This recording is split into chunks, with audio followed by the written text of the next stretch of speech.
Now, I'd like to introduce a man who has broken deadlocked international impasses. He's taught hostage negotiations to our country's national police force. He's all about getting and keeping conversations going.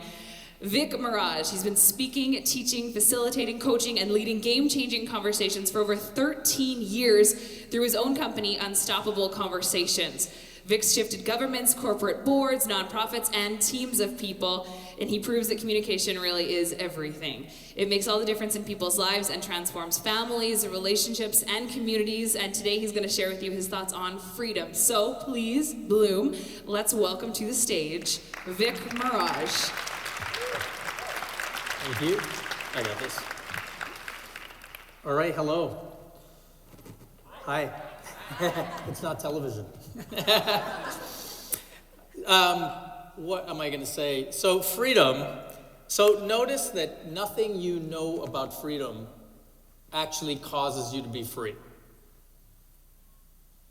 Isn't that interesting? So isn't that interesting that whatever you know or can say about freedom and can say about why you're not free makes you free? So there's obviously something beyond knowing and understanding freedom that produces it. So the conversation or the talk today is really to give you an insight about the nature of freedom from my view. And before I do that, I do want to acknowledge some sources of my view that would be remiss of me not to acknowledge. So the philosopher Martin Heidegger is where, me and a number of other people stand on the shoulders of his work to get that done. I'm a big fan of Osho Rajneesh, who has informed my thinking. And lastly, I'm a big fan and owe a lot of my life to Landmark Education's work to develop my own thinking about this. So let me kick it off with so what else is at play about freedom is not knowledge. So if knowing about freedom doesn't cause freedom, what else is there that could cause freedom? So let me kick it off with a story from Osho. So there's this big fat sultan, okay, and he's traveling across the world. He's in search of peace of mind. So he finally hears that there's this one yogi in India that can deliver to him peace of mind. So he rides into the village on his horse. His horse is like, buckling under the girth of this sultan. And he rides up to this tree, and there's this yogi in his modest loincloth sitting there under the tree, of course, in lotus position. He doesn't say anything. The sultan walks up to him and he says, "Hey, I hear you can give me peace of mind." Yogi doesn't say anything. Finally the sultan slithers off his horse down to the yogi. He goes, "Did you hear me? I am a sultan. I am rich. I can give you whatever you want. I want some peace of mind." He pulls out this bag of jewels and he goes, "Look, this is worth half my kingdom. If you give me peace of mind," and without saying anything, the yogi grabs the bag of jewels and books it right down the main village street and gets lost down the alleyways. And the sultan, shocked, starts lumbering after him to get back his jewels, right? So he runs. Of course, he can't catch the yogi. The yogi's like a dart, right? So finally, they go for about half an hour. The sultan's sweaty. He can barely breathe. He finally, panting, comes back to the tree. And there's the yogi, sitting under the tree with his bag of jewels. And the yogi gives him his bag of jewels back and goes, "There, now you have peace of mind." So, peace of mind, freedom, is not a place to arrive at. Freedom, peace of mind, all these things you and I are after is not a destination, but rather consider that peace of mind and freedom is a state change. It's a change of one's state. See, ice has got nowhere to get to become water. Freedom and everything in that domain is a way of being, not something to get to or arrive at. It is not even something to attain through practice. It literally is available at any given moment. So, one of the other sources that we are limited in freedom is that I have it that there is a me and that there is a you. Do you know in reality you and I are actually born into relationship? When I say we're born into relationship, when a baby is born, there is no other. A baby is literally born into relationship. It doesn't have a mother. See, there is no mother for baby. There's just what is. And then if you spend long enough calling that baby you, or Tom, or Vik, eventually that baby moves from a state of being in relationship to discovering and conjuring up that the noise you're making is pointing to him. And one day, that baby who's in relationship becomes Tom. And the minute Tom exists, so does the other. Do you get what I'm saying? That is the beginning of the loss of freedom. Soon as I'm an object amongst a world of objects, it's over. Because really all there is being in relationship with everything. But the moment I get an identity called Tom, Vik, Sally, then I get the other. And as soon as there's an other, there's a threat. Who knows what the other will do? See, that exercise this morning with the looking at each other, those of you here for the ceremony. See, that is one pathway to start to confront that that's not another, that's me. But you and I, the day-to-day life we live, our house, our car, our mine, our name, you are surrounded by language which does nothing but promote that you're an object amongst other objects. Watch out for the other object. So, now, one thing about freedom is that when I said before that knowledge doesn't produce it, there is something else at play that limits freedom, and at the same time, if you can get your hands on it, releases you to be free. So, there are certain people or certain circumstances that you can't stand. Like, who loves telemarketers? Right? Or the religious folk that come knock on your door, requesting a conversation for you to be enrolled in their religious worldview. How many people like those people? Opening their door, bring them in for tea, right? Now, those are some obvious culprits. How many people like to go to, Go Auto and buy a used car from a used car salesman? See, now these are the obvious culprits, but move out a little bit. How many of you like your dad? How many of you like your mom? How many of you like your boss, your partner, your ex?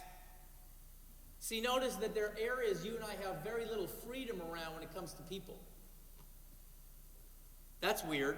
Why am I limited in being free around you? Well, there's something that's hidden from your view that knowing you should be free doesn't produce freedom around them. See, knowing that you should forgive, does that have you forgive? Does your meditative practice leave you more forgiving? Nope. Does yoga leave you more forgiving? In reality, no. But it certainly looks good. Here's what's at play. Consider you've got a hidden view that is, because it is hidden, constrains you. I was a very late bloomer. So 17, I went to the movies with my very first ever date, Pam. And I mentioned Pam again because she really messed me up. But the first time I kind of messed myself up in this one. So I went to the Sword and Shield movie theater in Sherwood Park. My parents moved me out of there from North Edmonton because I was rapidly become a delinquent, never coming home till 11. I was 8 years old. I cussed and sweared when we moved out to Sherwood Park and saw cows, and it's kind of one of the worst punishments I could ever think of.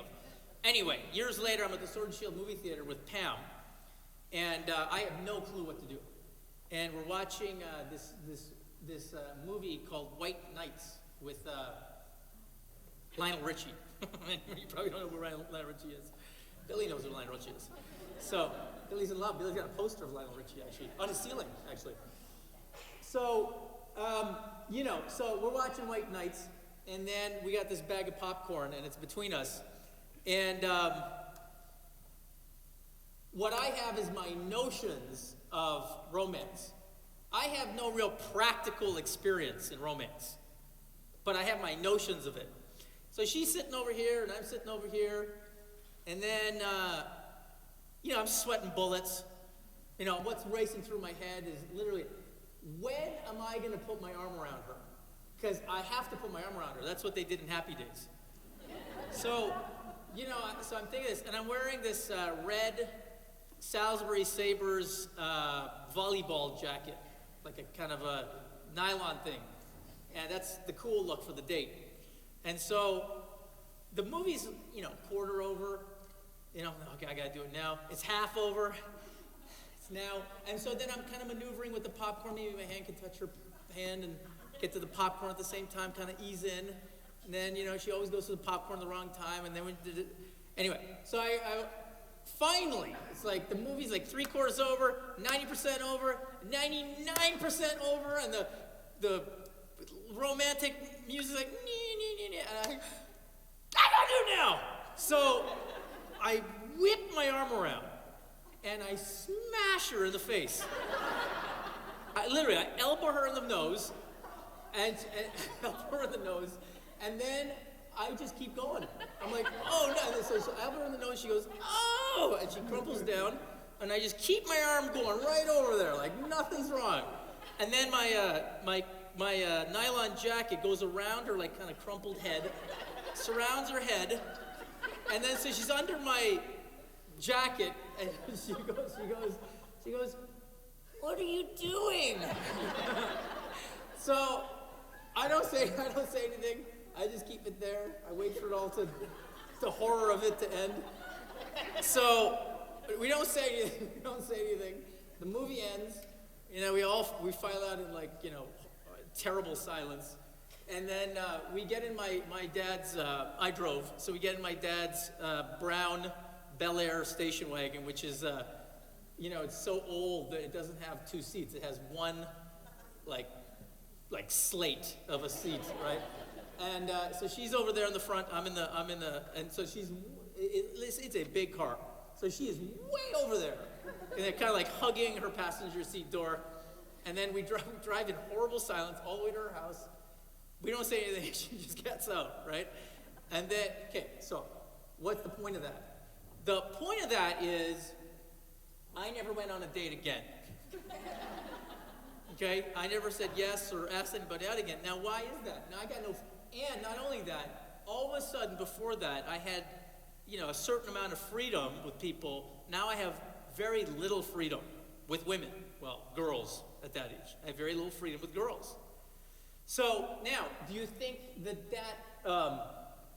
that experience I left behind at 17 and I just stopped having freedom with girls for that year? No, I carried that view, that experience, and that decision I made, the way I made sense of that whole moment was that I'm incompetent. So the vision or the view that I created, that I didn't know I created, was that I'm incompetent. Okay? See, this is how human beings operate. Things happen, and you and I make sense of the way that thing went down, and then we file it away. Now, you're never present to the way you made sense to why your parents divorced, but I promise you, anybody under 10 who had their parents divorce, you take a good look, it's your fault. That's how kids are about that. I saw a woman one time that discovered in one of these kinds of conversations that she's 55, that she made sense of her parents divorcing when she was around 5 or 6. The way she made sense of that was she crawled into bed asking to sleep with them when she was scared too many times. That's why they divorced. Now, she doesn't ask for what she wants, because asking for what you want gets people divorced. Now, she didn't know that, but she does yoga, so she should be free. See, you can't be free until you discover what's behind the scenes. there is a view that all of us have created, multiple views, and you just filed them away, and they recede into the background beyond your knowing. That's why knowing makes no difference. And they run the show. And there's very few ways to throw the curtain back and see exactly what you decided, the view you created in moments of naive, innocent ignorance to make sense of something you've got no benchmark for. See, if I only knew I was Sigmund Freud at the movie theater, I'd realize that that's a nervous adolescent, trying to look good or impress somebody. Not a problem. That's happening all over the world. Relax, buddy. You don't have to shut down girls for the rest of your life.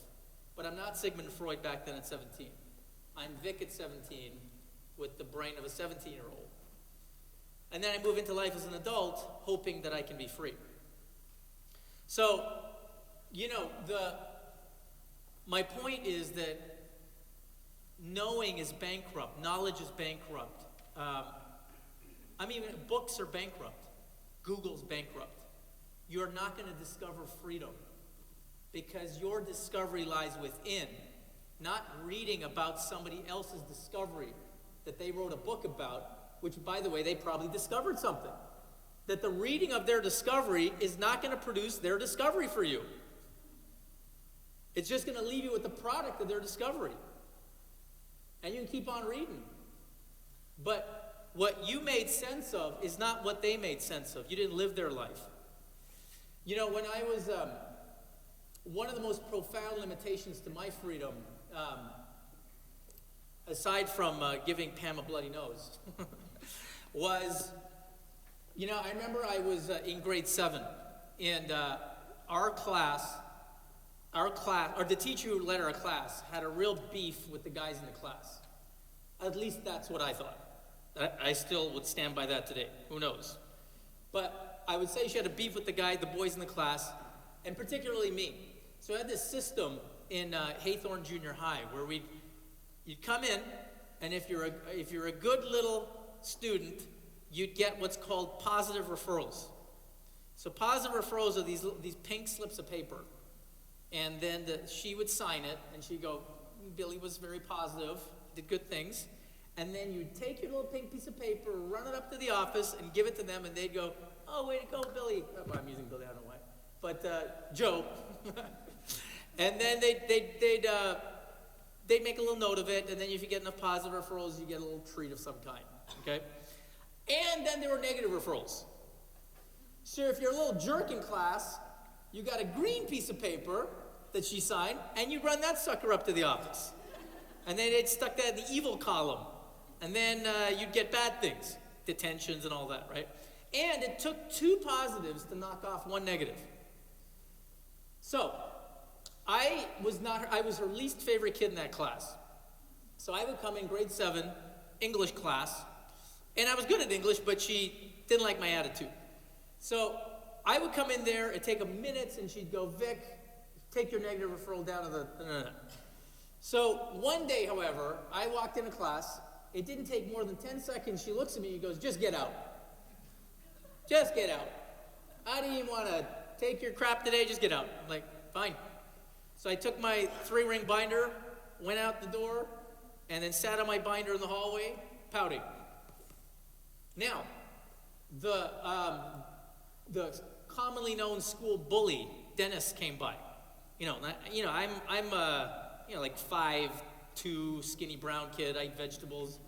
And then Dennis comes by, big freckly redheaded kid, right?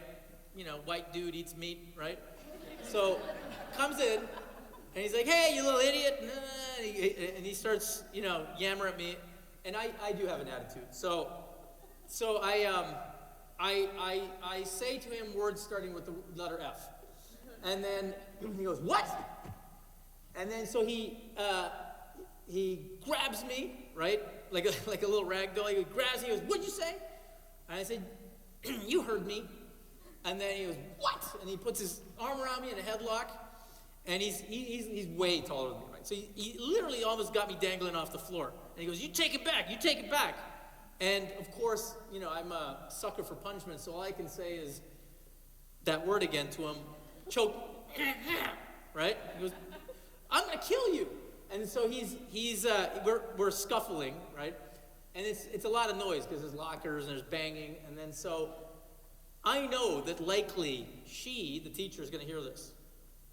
So eventually, I'm still kind of alive. I'm not completely suffocated yet. And then I see the doorknob jingle, and I can see the doorknob, and I go, well, Dennis is going to get it now, right? Finally, I will be vindicated. So the door opens up, and it swings open, and there she is, my teacher in all her glory. And she opens the door, and she looks at both of us, and she goes, so for a moment, she's just stunned. She didn't expect to see that. So she sees me being harmed, does not compute with her paradigm of Vik. She goes, Vik, what did you do? That moment ended any love of authority I ever had. In that moment, now I didn't see this till I did this work. I hated authority. See, before that, I had a beef with her. But in that moment, I decided, my view, the way I made sense of that moment is you can't trust the big people to take care of you. You just cannot trust them. Now, again, do you think I left that behind? Nope. For the rest of my life, until I discovered that, I would have no one that you could say was an authority, teacher, boss, mentor, contribute to me. I would take it in with one eye open. Now, you could just imagine the lack of freedom I have when I'm being taught or somebody's trying to contribute something to me. They experience a little jerk. They have to kind of fight to contribute to that person. That was me. And you can imagine the impact on how I grew and learned was limited. Because if somebody has 100% to give to me, I'm letting in dribs and drabs at best. Why? Because I don't trust you. At some level, somewhere, you will betray me like she did. Now, and I read all kinds of books on freedom and all this stuff, yet I am not free.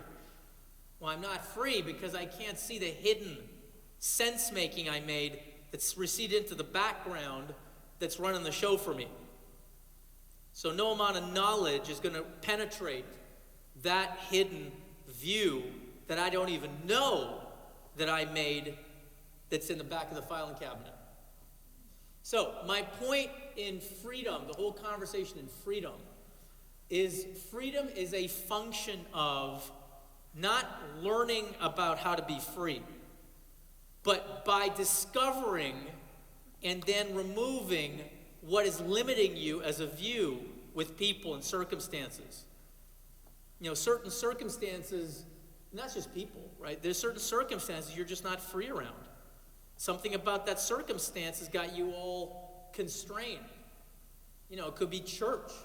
Some of you might not like church. Anything and look, by the way, you walk into anything that looks like church, resembles church, if you got that going on, you will be constrained. Some of you got something going on. Well, look, not just some of you. Almost everybody I've ever known has got something going on about sales. The human species hates being sold to. Man, I don't know what that's about, but anyone you think's trying to sell you something, you ain't going to be free around. And you'll be constrained. So, but see, you don't know where that came from. So you think that's all legit. And then you and I will corroborate with other people who got the same constrained view.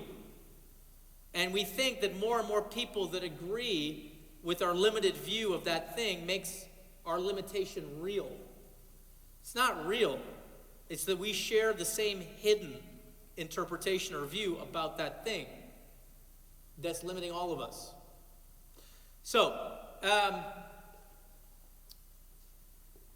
the last thing I'll say to you about freedom and the notion of you and I have created a way of making sense of things that happened a long time ago that we haven't left behind, but in fact have shaped us and limits what we can actually be with, is, I said I'd mention Pam again. So Pam, so we got over it. Somehow she was tough.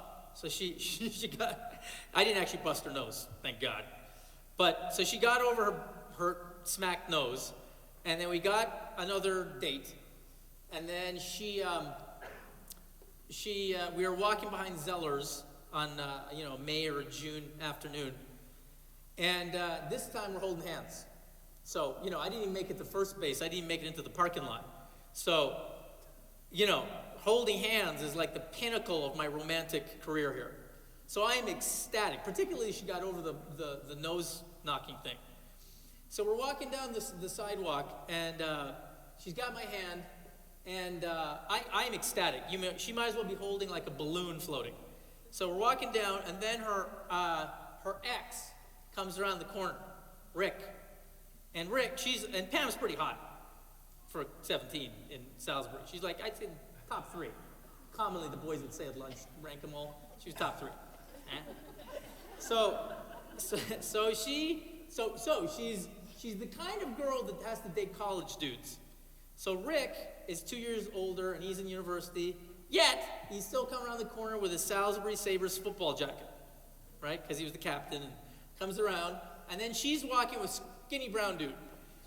And then he comes around the corner, we both see him, and then she stops, lets my hand go, and then scoots up real fast to talk to him.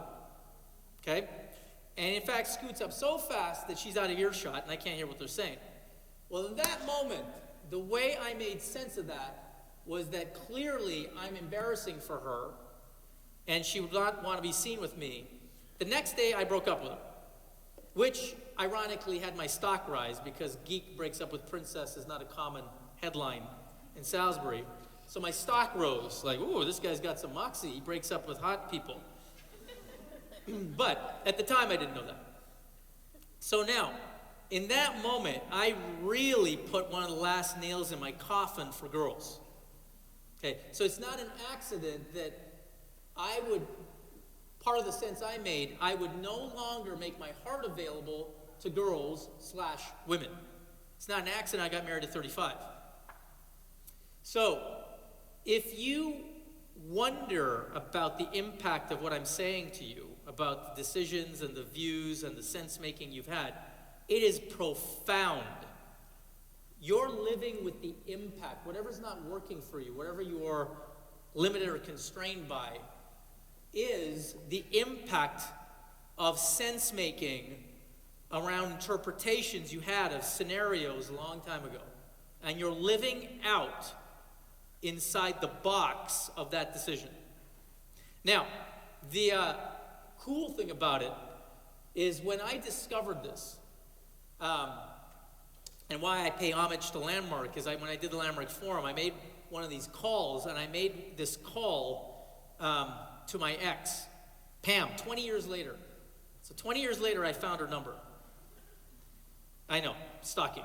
So I called her up, and I said, hey, remember that day Rick came around the corner, and you let my hand go, and you shuffled up, and you talked to me. Remember that day? She goes, nope.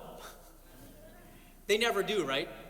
It's all big and audacious for you, but when you bring it up to them, they're like, what? But then she goes, oh, now I remember. Yeah, that was the day after you broke up with me. Yeah, you broke my heart that day. That's not what I expected her to say.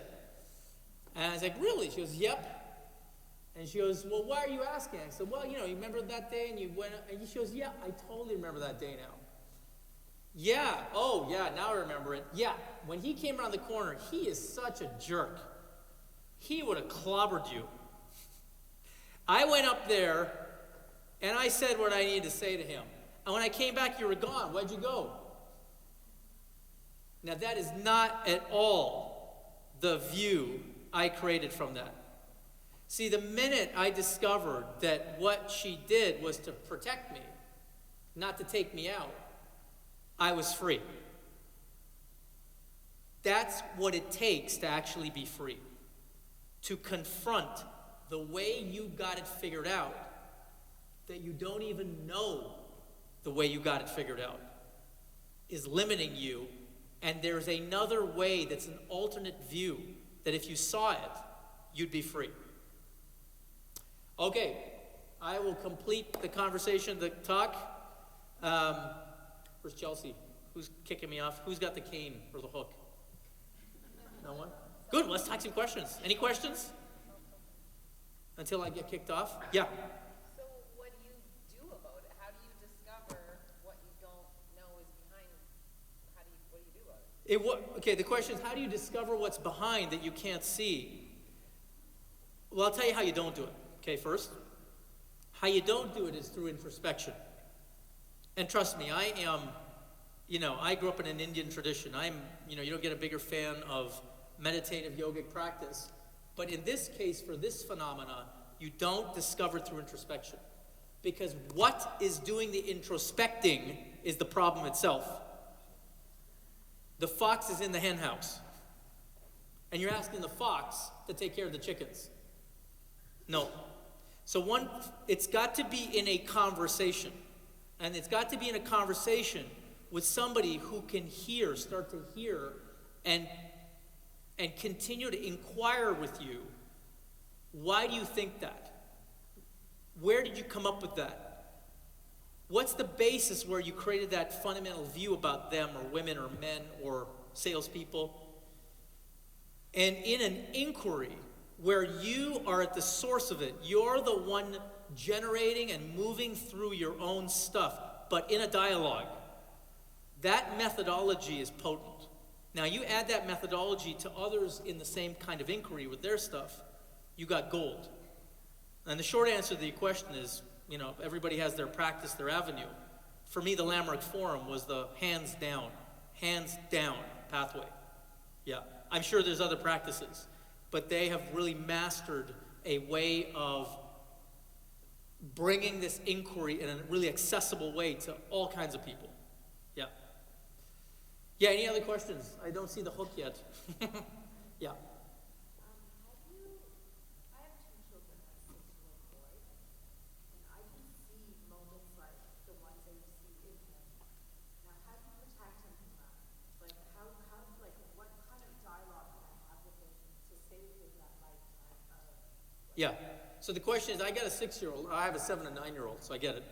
I have a 6-year-old boy. How do I save him the lifetime of living out that decision-making, sense-making? Yeah. Well, here's the deal. Overall, there's no way to save your kid.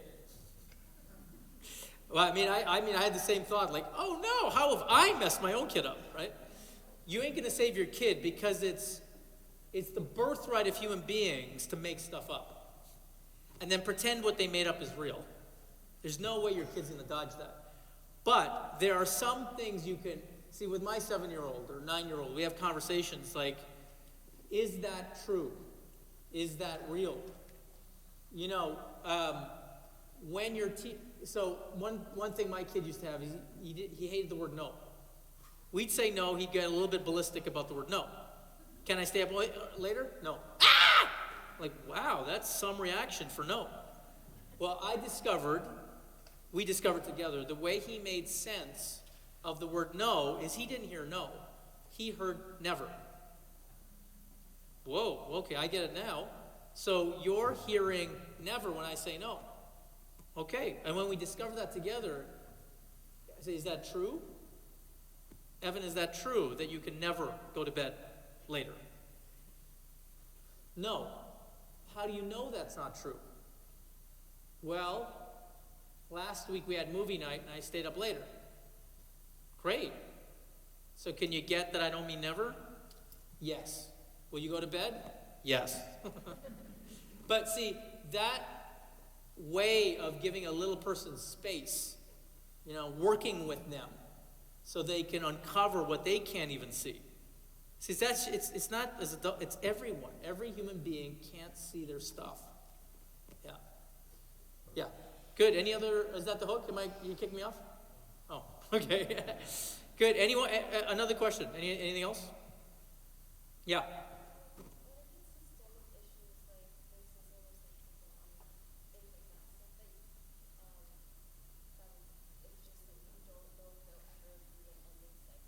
Yeah.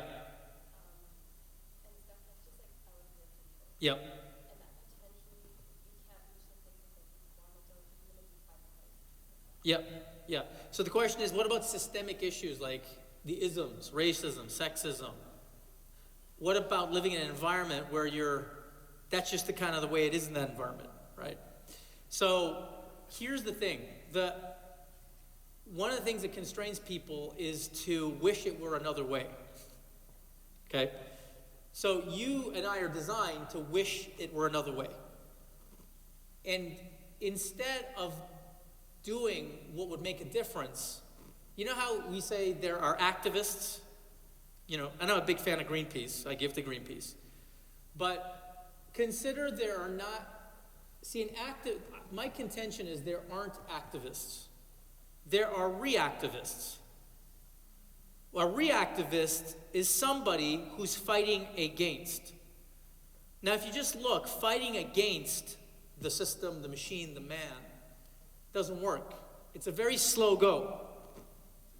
There is another approach if you can let it be, as the Beatles say. The Beatles had a great, literally, Paul McCartney, when he wrote Let It Be, his mother had cancer. Okay, now it's not a systemic issue, but it's an issue that he wished was another way. Get that? Yeah. So the moment his mother literally said to him, Paul, let it be. The moment he discovered the truth of that, the value of that, he was free from wishing it weren't that way, which is all his psyche, all his energy went to that. Now he's free to make a difference. He's free to do what he needs to do, unhampered by the human condition called, I wish it were not, it shouldn't be that way. So you may not be able to do anything with any, but look, Mandela at 5 years of his 27-year term declared himself free. And he was literally free. That guy walked out of there. He wasn't free at 27 years out. At 5 years, he just went. Freedom is a state. You know what I mean? Not being handcuffed to this shouldn't be. Look, life is the way life is. You can either spend your time moaning and complaining that it should be another way, or you're going to let it be and then recapture the capacity to go make a difference, unfettered by your resignation. Yeah. I don't know if that's the right answer, but that's an answer. Yeah? Great. How much time have we been up here? Not that I want to get off. I just want to be mindful of Tracy. Yeah? Do you have any advice or information or techniques on how to stay in the moment and your intuition? Yeah. Yeah, here's how you stay in the moment. You got to get that you're never in the moment. It sounds weird, but see, the only way you can be in look, there is no moment. Honestly, there's no moment. There's no I know people say all there is the moment. No way. There isn't. Look, you can get there's no past. Okay? And you can get there's no future. Because then people say, well, all you got is the moment. No, you don't. You don't even got that. Where is it? The minute you go, it's here. It's gone. There's no moment. There's just bringing all that you are right now. And there's not even a now. You know what I mean? We have just, language can't even wrap its head around the way life is. So I don't know if that's the right answer to you, but there is, one thing I can tell you practically. When people talk to me often, especially those people I'm constrained by, I don't have a lot of freedom around, I don't listen to them. I listen to myself talking about them talking to me. So the moment you can see that you're talking about what they're talking about, right? And you're not listening to what they said, but what you said about what they said, and you can set aside what you're saying about what they're saying, you can actually be with somebody. So that's kind of a practical answer to that. All right. I'll wrap it up. Thank you.